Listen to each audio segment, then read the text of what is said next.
World War II is often remembered for its battles and heroes. But behind every army there was something just as powerful as weapons: fear. Fear shaped decisions, fear controlled populations, fear allowed ordinary people to accept the unthinkable. Before the war, Germany was a broken nation, defeated, humiliated, economically destroyed. People were desperate for stability, for pride, for someone to blame. And Adolf Hitler understood this better than anyone.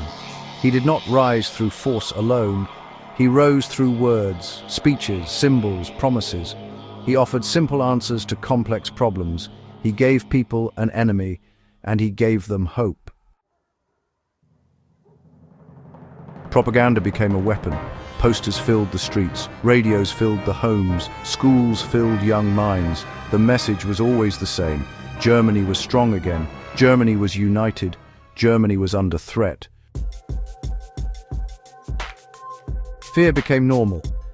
Anyone who questioned the narrative was labeled a traitor.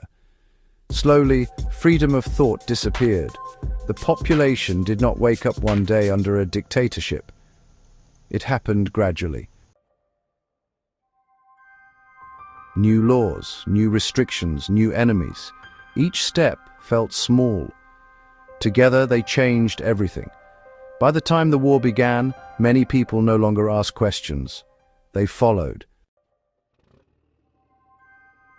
Soldiers were sent to the front lines. Families said goodbye. Children were taught to admire sacrifice.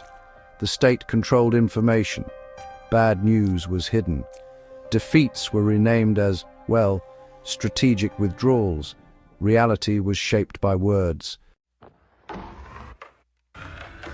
As the war expanded, so did the control. Occupied countries were flooded with propaganda. Local media was replaced. Fear spread quickly. People learned what they were allowed to think. Behind the front lines, another war was happening. The war against truth. Censorship silenced journalists. Lies replaced facts. Rumors replaced reality. Many civilians had no idea what was truly happening. They heard about victories, but not about mass graves. They heard about enemies, but not about innocent victims. Ignorance became protection, but it also became complicity. Fear kept people silent. Silence kept the system alive. Even when evidence appeared, many chose not to look, because the truth was dangerous. Admitting reality meant responsibility, and responsibility required courage. The war eventually ended. The propaganda stopped. The truth emerged. The world saw the camps, the bodies, the survivors. And once again, people asked, how could this happen? The answer was not only hatred, it was fear.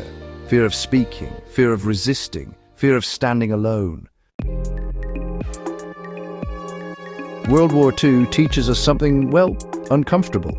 Control does not always come through violence. Sometimes it comes through stories. The stories people are told. The stories people believe. The stories people repeat. When fear controls information, it controls reality. And when reality is controlled, so are people. That is why history matters. Not to remember only the victories, but to understand the mechanisms of control.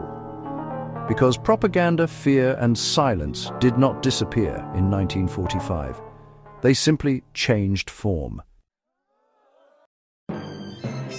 And they always return when people stop questioning and start obeying.